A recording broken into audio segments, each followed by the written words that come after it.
नमस्कार दोस्तों, मैं अंकुर उपाध्याय स्वागत करता हूं आप सभी का आपके अपने YouTube channel share market analysis में। कल बाजार के लिए बड़ा दिन है। तीन बड़ी चीजें आपके साथ बताना चाहता हूं। सबसे पहले तो कल आरबीआई की जो एमपीसी की मीटिंग है उसका आउटकम आएगा। सेकंड नंबर पे ग्लोबल मार्केट से कैसे संकेत हैं, पॉजिटिव है, तो क्या कल भी तेजी होगी ये देखना बहुत जरूरी है। और थर्ड मेन थिंग होने वाली है, कल भैया एक्सपायरी भी है, वो मत भूल जाना। कल थर्सडे है, निफ्टी की एक्सपायरी है, तो वो अपने आप में एक इंपॉर्टेंट रोल प्ले करेगी। देखो, ये जो इवेंट्स आते जाते रहते हैं ना, इनकी तो अपनी इंपॉर्टेंस है ही, लेकिन एक्सपायरी एक ऐसा इवेंट होता है जो हर हफ्ते आता है और बहुत ज्यादा इंपॉर्टेंट होता है। ये इसलिए होता है क्योंकि ये डायरेक्टली कैपिटल मार्केट का हिस्सा हो जाता है, यानी कि हमारी पोजीशन खड़ी है, उस हिसाब से ही हम ट्रेड लेते हैं और उस हिसाब से ट्रेड लेने की वजह से ही बाजार ऊपर नीचे करता है, तो वो डायरेक्ट लिंक्ड है। ठीक है, अब एक एक करके मैं आप सभी के साथ तीनों चीजों को डिटेल में समझाऊंगा, साथ ही साथ एफआईडीआई के डेटा को एक बार डिस्कस करेंगे एंड वन मोर थिंग, कौन कौन से स्टॉक्स जो रडार पे रखने इसको भी समझेंगे। तो शुरू करते हैं एक एक करके, सारी चीजों को कवर करना शॉर्ट और सिंपल एंड जितना जल्दी हो सके उतना जल्दी, क्योंकि आज कैमरे की बैटरी भी डाउन हो रही है। तो सबसे पहले मैं आप सभी के साथ एफआईडीआई का डेटा बताना चाहूंगा दोस्तों। एफआईडीआई के डेटा की बात करें तो एक बार फिर एफआईआई कंटिन्यू करते हुए देखें अपनी सेलिंग को, 3314 करोड़ की सेलिंग करके गए हैं, लेकिन डीआईआई ने आज बड़ी बाइंग करी है 3801 करोड़ की। ऐसा लग रहा है डीआईआई इसी गिरावट का इंतजार कर रहे थे, जैसे ही उन्होंने दबा के पैसा लगाया, दबा के बाइंग करी है, फुल फ्लेज एक्शन में बाइंग करते हुए दिखे हैं। अब एक बार मैं आपको ग्लोबल मार्केट्स का अपडेट देता हुआ दिखता हूं। सबसे पहले अमेरिका की बात करूं, डाउ फ्यूचर्स जैसा दिख रहे थे लगभग 300 साढ़े 300 पॉइंट्स ऊपर, ओपनिंग तो वैसी हुई, लेकिन अमेरिका में डाउ जोन्स करंटली 220 पॉइंट्स ऊपर दिख रहा है। ऊपर से हल्की प्रॉफिट बुकिंग या फिर कह सकते हो दोबारा से सेलिंग आते हुए दिख रही है अमेरिका में। कल का रिबाउंड कैरी नहीं हो पा रहा है ज्यादा। लगभग 39,477 का आज का हाई है डाउ जोन्स का, और करंटली जब मैं ये वीडियो शूट कर रहा हूं और अमेरिका के हिसाब से ऑलमोस्ट उनके 10 बजते हुए दिख रहे हैं और 39,214 पे ट्रेड कर रहा है अमेरिका। दैट मींस ऊपर से अगर आप काउंट करें तो ऑलमोस्ट 260 पॉइंट्स नीचे आ चुका है डाउ जोन्स इस समय। एंड सबसे खराब चीज तो ये कि डे लो पे ट्रेड करता हुआ दिख रहा है इस समय अमेरिका। आगे मैं आप सभी के साथ बात करूं अगर नेस्डेक इंडेक्स की, तो नेस्डेक इंडेक्स में स्टिल 1% की तेजी बनी हुई है। S&P 500 भी 1% ऊपर है, रसल 2000 में लगभग 1/3% की तेजी है। तो तेजी तो हर तरफ है, बट ऊपर से नीचे आते हुए दिख रहे हैं। तो क्लोजिंग कहां आएगी वो ज्यादा इंपॉर्टेंट है, अभी जो हो रहा है वो इंपॉर्टेंट नहीं है। इससे भी इंटरेस्टिंग पार्ट आपको ये लगेगा कि अभी हम अगर अपनी गिफ्ट निफ्टी को देखें तो वहां पे लाल निशान में ट्रेड हो रहा है, ये सबसे इंटरेस्टिंग है।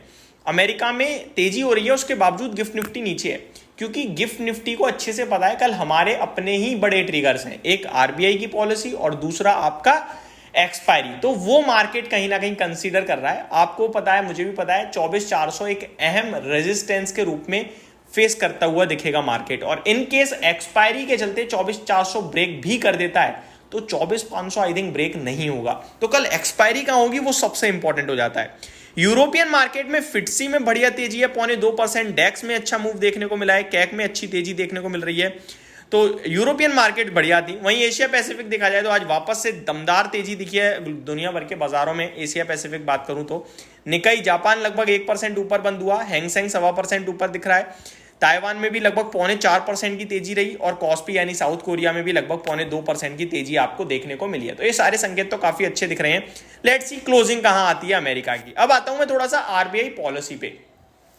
दोस्तों, आरबीआई पॉलिसी की बात करें तो इंटरेस्ट रेट में कोई बदलाव नहीं होगा। जीडीपी ग्रोथ और इन्फ्लेशन टारगेट्स को लेकर देखना होगा कि क्या कहते हैं आरबीआई गवर्नर शक्तिकांता दास जी, क्या कोई बदलाव आता है या स्टिल सेम चीजें चलती हैं, तो वो इंपॉर्टेंट होगा। अमेरिका में जो ये सब हो रहा है उसको देखते हुए आरबीआई गवर्नर शक्तिकांता दास जी क्या कहते हैं वो देखना बहुत इंपॉर्टेंट होगा, क्योंकि लास्ट टाइम उन्होंने कहा था कि हम अमेरिका का इंतजार नहीं कर रहे कि वो जब रेट कट करेंगे तभी हम करेंगे, हमें जब सारी चीजें नॉर्मल लगेंगी हम कर देंगे। बट इस समय तो अपना इन्फ्लेशन महंगा आ रहा है, उम्मीद से बढ़कर आया था, तो क्या अपन रेट कट के बारे में आरबीआई गवर्नर से कुछ सुनते हुए दिखेंगे, ये इंपॉर्टेंट होगा देखना। आगे मैं आप सभी के साथ बात करूं, हमने एक्सपायरी के लिहाज से बात कर ली, 24,400 एक रेजिस्टेंस के रूप में सामने आएगा, और एक्सपायरी के चलते शॉर्ट कवरिंग ट्रिगर हो गई तो 24,500 फिर बहुत बड़ा हर्डल हो जाएगा, जो मुझे नहीं लगता निकलेगा। ठीक है, तो हम ऑलमोस्ट रेजिस्टेंस के पास पहुंच रहे हैं। अगर हम पॉलिसी के हिसाब से बात करें तो वो मैंने अभी डिस्कस कर ही लिया। एफआईडीआई का डेटा क्रिस्टल क्लियर है, एफआई कंटिन्यू बेच रहे हैं और डीआई दबा के खरीद रहे हैं। ग्लोबल मार्केट्स पॉजिटिव दिख रहे हैं, लेकिन मेरे को ज्यादा इंपॉर्टेंट वो है कि भैया बंद कहां होगा। मार्केट में ऐसा कुछ नहीं है कि आप ओवर बुलिश हो जाओ या ओवर नेगेटिव हो जाओ, जब तक 24,400 से 23,800 की रेंज में मार्केट है तब तक। अगर अमेरिका के विक्स की बात करें तो वहां एक बार फिर विक्स टूटता हुआ दिख रहा है, यानी फियर फैक्टर थोड़ा सा कम हो रहा है, 12% नीचे दिख रहा है विक्स। तो ये सारे संकेत थोड़े से अच्छे साइड पे आ रहे हैं। ओवरऑल चीजें देखी जाए तो पॉजिटिव ही दिख रही है, नेगेटिव नहीं दिख रही है। स्टॉक स्पेसिफिक बात करता हूं अब, तो रिजल्ट्स के दम पर कहां कहां एक्शन होगा।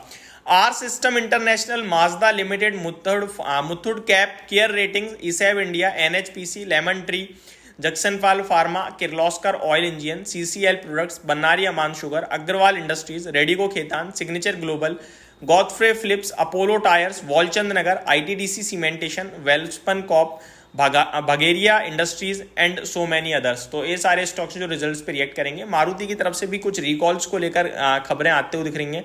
ऑल्टो K10 रिकॉल होते हुए दिख रही है, 2525 गाड़ी। तो ये सारी अपडेट हैं। जो हिंडाल्को की तरफ से भी कुछ अपडेट आई है, नोवेलिस ने कुछ कहा है। तो ये सारे स्टॉक्स कल आपके लिए बड़े एक्शन में रहते हुए दिखेंगे। और रिजल्ट स्पेसिफिक सीजन तो चल ही रहा है, कल भी बहुत सारी कंपनीज के नंबर आएंगे। जैसे जैसे आते जाएंगे मैं आपके साथ डिस्कस करता जाऊंगा। जो भी कल की अपडेट होंगी वो कल अपडेट करेंगे। तो अभी के लिए सिर्फ इतना ही। Thank you so much for watching this video. Good night guys.